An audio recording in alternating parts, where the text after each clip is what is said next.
Week 6 preview, part 1 here on the Audible. Cecil, Lammey, Sigmund, Bloom, and a Thursday night game. After last Thursday night game, Bloom, we're going to be greedy. We're going to say, can this one be good or great? Because it's the NFC West. It's the 49ers and it's Seattle. And we can go ahead and talk Yeah, about both teams. sure. Both teams have a lot to get to in terms of getting back on the winning track in Right. this hard-fought division. This one will be an important one when it comes to playoff seeding. Yeah, it's really difficult to sort out this division right now, and we're getting to the divisional game part of the schedule. San Francisco's been losing divisional games they should win, and all hands are on deck for the offense. So you're going to play, even though he let you down. Debo Samuel, Brandon Ayuk had a get right week. George Kittle, Juwan Jennings complicates things. You're not going to play Juwan Jennings, but that makes it sometimes more difficult for certainly all three of these guys to go off in the same week. Is probably not going to happen.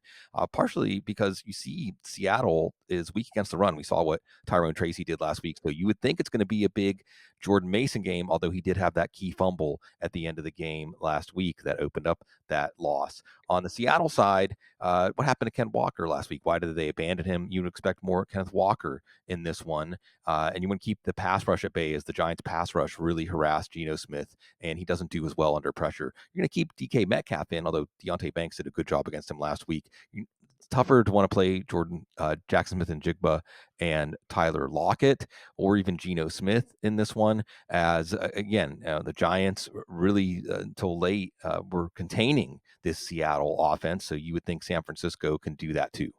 Jacksonville and Chicago up next. And it's not his birthday, Bloom, but Fantasy Jams are hoping that a repeat performance for Trevor Lawrence would be nice. Now, Travis Etienne should be okay with the shoulder. According to Doug Peterson, maybe Evan Ingram comes back in week 6. But with Tank, with Christian Kirk, with others, like, all right, Jacksonville's set up. Chicago side, we've got things to get to there in terms of like what to expect. Yeah. You drafted Keenan Allen with much higher expectations, and now the backfield has complications in it as well. So these two teams, both with question marks for fantasy GMs. Yeah, wake up with the NFL in London in this one. You know, if it's a London game, we're going to get Jacksonville in there at some point. Tough matchup. Okay, you did it against Indianapolis. What about against Chicago? So not necessarily a favored matchup for Trevor Lawrence. Maybe saving Doug Peterson's job and saving the season if they can eke out a win in this one. Travis Etienne has a shoulder issue. Tank Bigsby looks better, but this team keeps going back to Travis Etienne. So we're going to have to watch the practice reports there. This might be one of those situations, especially because of the matchup, where if you can, you might avoid both running backs, but you're not going to avoid putting Brian Thomas Jr., one of the easiest looking 85-yard touchdowns last week, and even Christian Kirk, because he's more of that struggle target, even with Evan Ingram potentially back. And don't love to play players in the first week back, but maybe we make an exception for tight ends. Caleb Williams, again, it's the same thing. Well, you did it against Carolina. Jacksonville's front seven is a little bit tougher than Carolina's, but you're only going to trust DJ Moore in the passing game. Like you said, sees Keenan Allen. You can see why the Chargers were ready to move on from him, and even Rome Odunze, because this is going to be a run heavy team. So DeAndre Swift's going to be in, and Roschon Johnson's a weekly what the heck flex because he's the goal line back, and the defense can set them up with some short drives. And can Jacksonville's defense slow down the running game? You know, Jacksonville's defense, again, giving up a lot to Joe Flacco last week. We'll see if Caleb Williams can follow that up, but he might not need to if their defense plays well. All right, let's talk about Suspension Bowl. At least that's what it kind of sounds like. Our next game, Arizona and Green Bay. Now, Zay Jones back from his 5-game suspension, 4 or 5 game, whatever. Don't make me do math, Bloom. And then Romeo Dobbs, what? Like, okay, so those guys coming back, let's see how that would work into the mix. But we know the assets on the Cardinal side that you would use regularly, expecting a little bit more from MHJ. But James Conner, rock solid there. Kyler Murray, you know, with the rushing ability and rushing touchdown, start celebrating at the 45 again. And then on the Green Bay side, well, we know those guys as well because we've been happy with those guys. But again, a couple players coming back from suspension on both of these teams, and it's interesting, Bloom. Yeah, two teams that are hard to figure out. You know, Right. With Kyler Murray, you want to see more design runs. You hope that there's some momentum because you can see what he can do if he can get a lane. And is Jair Alexander going to be back? If he's on Marvin Harrison, maybe that makes Michael Wilson a better play. But if Alexander's not going to be back, then you do like Marvin Harrison in this one. Trey McBride is back. Should have had a touchdown last week. And I do think that McBride is going to be one of the few success stories at tight end. But behind all that if there's an identity emerging for this offense, it's James Conner. And again, it was refreshing to see Arizona not abandoning the run in the second half, down 10 points, and James Conner rewarding them for that. And so you would think he's going to be a big part of the game plan. On the Green Bay side, when they were down 28 points to the Vikings, this looks like a high-flying offense. Last week, other than Tucker Kraft, there wasn't a lot of fireworks in this passing game, but still, Jordan Love is a low quarterback one, kind of a boom-bust play because this team also wants to run the ball. Josh Jacobs hasn't been a revelation, but he's certainly going to be in your lineup. Obviously, Jaden Reed's going to be in your lineup. He's a stealth wide receiver 1 for fantasy. Good job if you got him. Obviously, Kraft's going to be in. The Romeo Dobbs thing is just odd because we hear about guys causing waves, making problems because they're not getting targets. Usually a higher caliber receiver. Sorry, Romeo. And then Dontavian Wicks almost had a 53-yard touchdown. He's one of those players that his targets are high value targets, but he's been inconsistent. Jordan Love, not exactly consistent either, or at least they're not always on the same page. So he's more of a what the heck flex. And again, this could be a game where both of these teams rely on their defenses and running game. This also could be a game that could turn into a shootout if the skill players make plays. Okay, Colts and Titans, the next game up, and question marks on both sides, Bloom. So this one will take a little bit of time to unpack. On the Colts side, Anthony Richardson is the starter when he's medically cleared. When's that going to Right. be? And then how does that change everything on this team?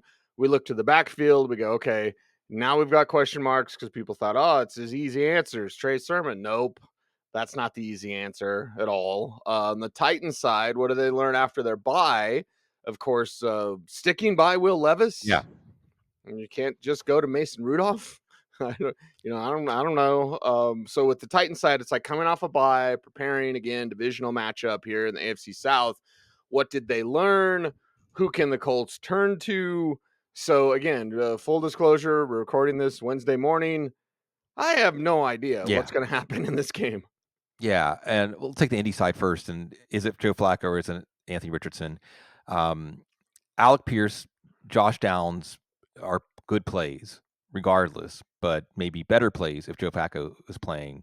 Probably going to see Michael Pittman draw L'Jarius Sneed. Even with Joe Flacco out there, it took a short touchdown for Michael Pittman to be worth playing last week.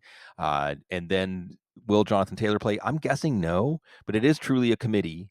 So Sermon is more of a flex play, Tyler Goodson a desperation play, but this offense did seem to come alive with Joe Flacco. We know that Shane Steichen's a good play caller, but Tennessee's coming out of the bye. And I'm glad you brought that up, that we're going to have 4 teams coming out of the bye this week. We're looking for bye week adjustments. Detroit, Chargers, Philadelphia.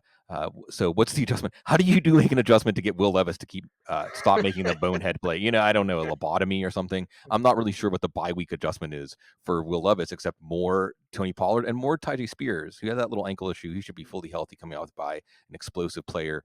But Mason Rudolph waiting in the wings, and we may see Mason Rudolph again in this one.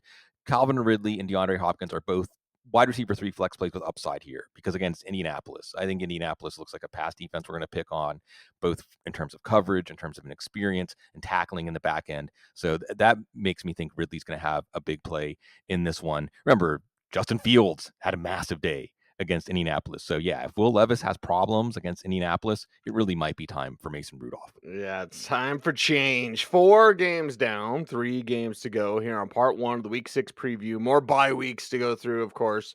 So make sure you adjust your lineups accordingly.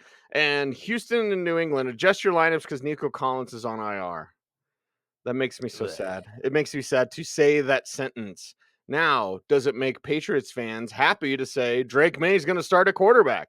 So on both of these sides, Houston and New England, we've got Nico down. You've got May up. What does that mean in this contest where it's the Texans on the road? We think Texans win.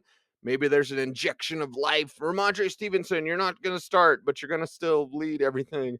Like, are they done with that silliness? Like, let's talk about the silliness of this one. Yeah, so you think fantasy folks would trade that 67-yard touchdown to have Collins for the next 4 weeks? Yeah.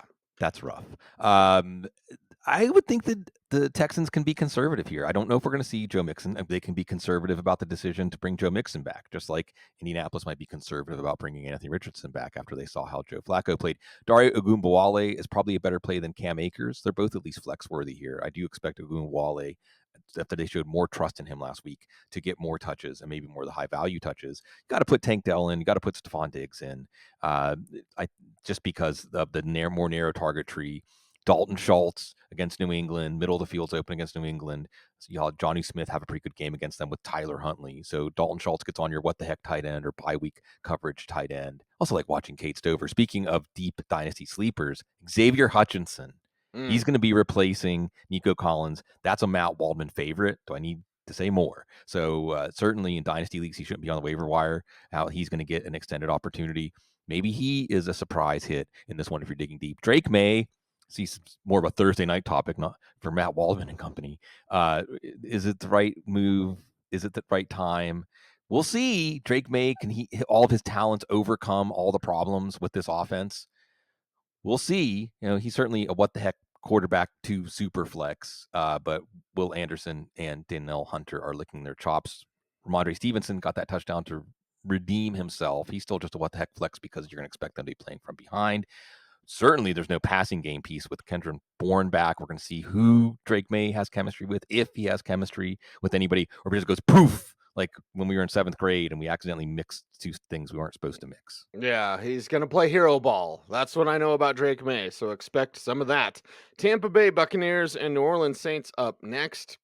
Buccaneers side, well, it's fairly simple because we know everybody. Saints side, fairly complicated, Bloom, down there in your city. Yeah. Is it going to be Spencer Rattler? And then if it is, preseason is one thing. And, I'm not a fan of Spencer Rattler. Maybe he's the greatest quarterback ever, and I'm totally wrong about him. But I didn't see special qualities in really any department for him in college. He was nice to talk to at the Senior Bowl. He has matured from his days on Netflix where he's a little aloha running around. I'm the greatest ever. Like, okay, well, now that kid gets a shot. What's that look like at home against the Buccaneers, provided that it is Spencer Rattler? Yeah. We don't yet know that. Yeah, the buzz is, and Jake Haener didn't look like he's giving the Saints any reason. So first and foremost, Bucks moved over here to New Orleans to prep for the week with the hurricane coming, and maybe by the time you're listening to this, we'll see. Hopefully, it's not as bad as forecast. And thoughts to everybody, man. I mean, strength to everybody out there. New Orleans defense is fading. Kansas City with a bunch of retreads was able to move the ball on them. I don't know. This is a game where you're going to like Baker Mayfield. Obviously, you're going to play Mike Evans, Chris Godwin. The backfield, and Kate Otten is coming on. The backfield, if there's a question, it's the backfield. Bucky Irving had a crucial, costly fumble, but Rachaad White left one of those injuries where he came back in, but we'll see now. They did have 3 extra days to practice. So, I mean, it could shift in favor of White. It could shift in favor of Irving. It's hard to say. Both of these guys are what the heck flex type plays. On the New Orleans side, if it's Spencer Rattler, I guess you're going to play Alvin Kamara because of dump offs. You might have to play Olave or Shaheed because it's a bye week. This offense, the key to this offense is Taysom Hill. The numbers don't lie. When Taysom Hill is on the field, when Taysom Hill is involved in the drive, this is a good offense. When Taysom Hill is not out there, it's not a good offense. And Derek Carr probably not going to go in this one. This could be another long, long game for the Saints. Yeah, another long one. It just make Taysom Hill your quarterback. Yeah. Like, just make him the quarterback, or at least like have a package that you go to more often. Because I don't think Spencer Rattler's good. Could totally be wrong. I'm open to it, Bloom. We'll see. We'll see what happens there.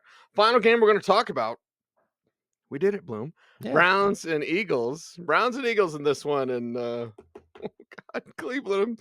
I'm sorry. This isn't even funny anymore. Right? No. It's disgusting. Yeah. Is Nick Chubb gonna be back? Please give me something exciting. Amari Cooper's on the trade block for a 3rd rounder. Okay. And then the Eagles, well, they're at home. Vic Fangio, you better take care of business every day. Yeah.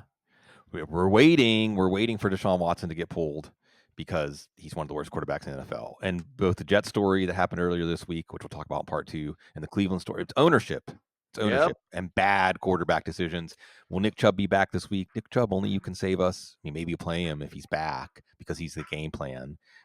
Darius Slay's probably going to be on Amari Cooper. Cooper's still wide receiver 3 flex. David Njoku comes out of last week's game with a knee injury after already having an ankle injury. Might be a lost season for him.